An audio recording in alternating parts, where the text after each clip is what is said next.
Pernahkah kita berpikir bahwa masa depan mental seorang anak tidak ditentukan oleh momen besar, melainkan oleh hal-hal kecil yang terjadi setiap hari? Bukan hadiah mahal, bukan sekolah elit, bukan bahkan nilai sempurna. Tapi, cara kita memandang mereka, cara kita berbicara pada mereka, dan hal-hal sederhana yang sering kita anggap sepele. Karena bagi anak, hal kecil itu bukan kecil.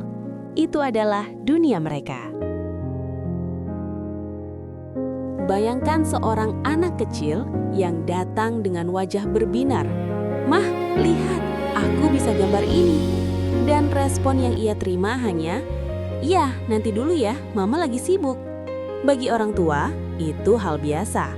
Tapi bagi anak, itu adalah pesan pertama yang ia simpan. Aku tidak cukup penting. Sekali mungkin tidak terasa, tapi jika itu terjadi berulang kali, itu akan menjadi suara di kepalanya. Dan suara itu akan ikut dia tumbuh.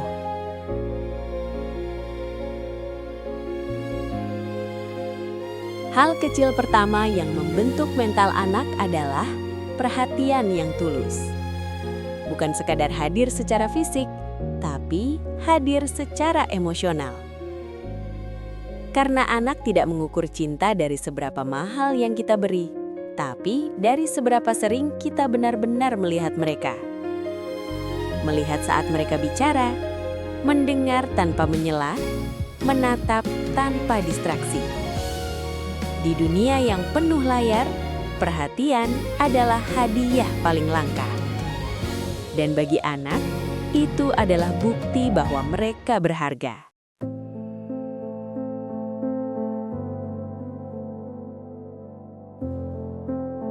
Hal kecil kedua adalah cara kita berbicara saat mereka salah. Ketika anak menjatuhkan sesuatu, memecahkan barang, atau melakukan kesalahan, apa yang keluar dari mulut kita? Makanya hati-hati dong. Kamu sih selalu ceroboh. Aduh, kenapa sih kamu nggak bisa? Kalimat seperti itu terlihat ringan, tapi perlahan membentuk identitas. Anak tidak hanya mendengar teguran, mereka menyerap label. Ceroboh, bodoh, tidak bisa diandalkan. Dan lama-kelamaan, mereka mulai mempercayainya. Padahal yang mereka butuhkan bukan penghakiman, tapi arahan. Bukan kamu salah, tapi ini yang bisa kita perbaiki. Karena cara kita mengoreksi akan menentukan cara mereka melihat diri sendiri. Hal kecil ketiga, konsistensi antara kata dan tindakan. Anak belajar bukan dari apa yang kita katakan, tapi dari apa yang kita lakukan. Kita bilang, "Jangan marah-marah ya," tapi mereka melihat kita berteriak setiap hari.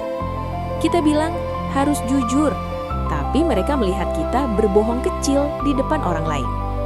Anak tidak bingung, mereka hanya meniru, dan tanpa sadar, kita sedang membentuk standar moral mereka.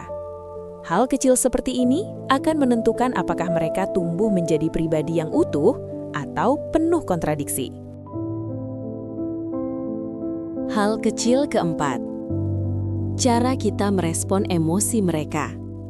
Saat anak menangis, apakah kita berkata, "Udah, jangan lebay.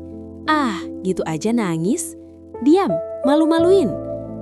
Atau kita berkata, "Aku tahu kamu sedih. Ceritakan ke mama."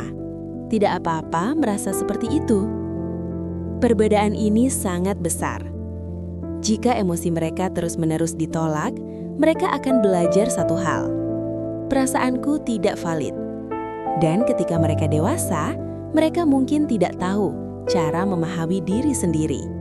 Atau lebih parah, mereka menekan emosi sampai akhirnya meledak.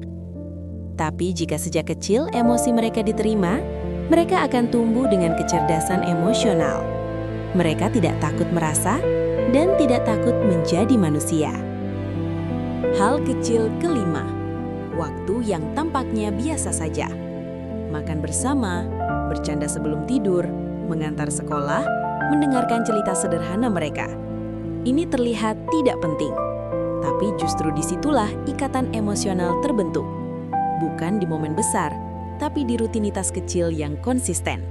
Karena anak tidak butuh orang tua yang sempurna, mereka butuh orang tua yang hadir.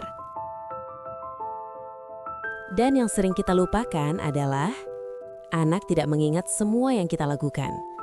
Tapi mereka akan selalu mengingat bagaimana perasaan mereka saat bersama kita. Apakah mereka merasa aman, didengar, dicintai, atau justru diabaikan dan takut? Perasaan itu akan menjadi fondasi mental mereka.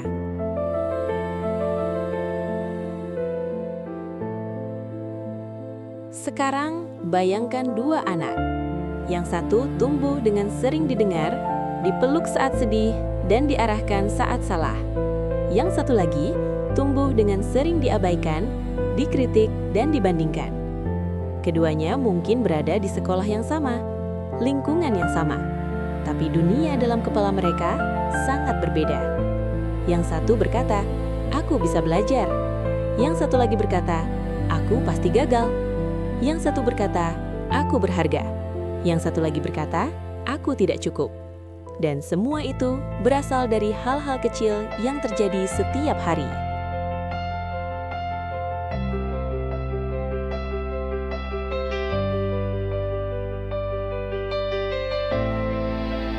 Maka pertanyaannya bukan lagi apakah kita orang tua yang baik, tapi hal kecil apa yang kita lakukan hari ini yang akan diingat anak kita seumur hidup. Apakah itu nada suara kita, respon kita, atau perhatian yang kita berikan? Karena masa depan mental anak tidak dibentuk dalam satu hari besar, tapi dalam ribuan momen kecil yang kita ulang setiap hari. Jadi, mulai hari ini, saat anak berbicara, cobalah benar-benar mendengar. Saat mereka salah, cobalah membimbing bukan melabeli. Saat mereka merasa, cobalah menerima bukan menolak. Dan saat kita lelah, ingat satu hal. Bagi kita, ini hanya hari biasa. Tapi bagi mereka, ini adalah masa kecil yang akan mereka kenang selamanya.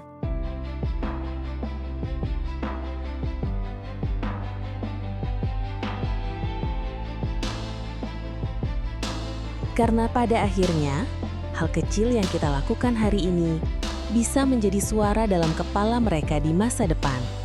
Dan suara itu bisa berkata, "Aku cukup," atau "Aku tidak pernah cukup." Pilihan itu dimulai dari kita.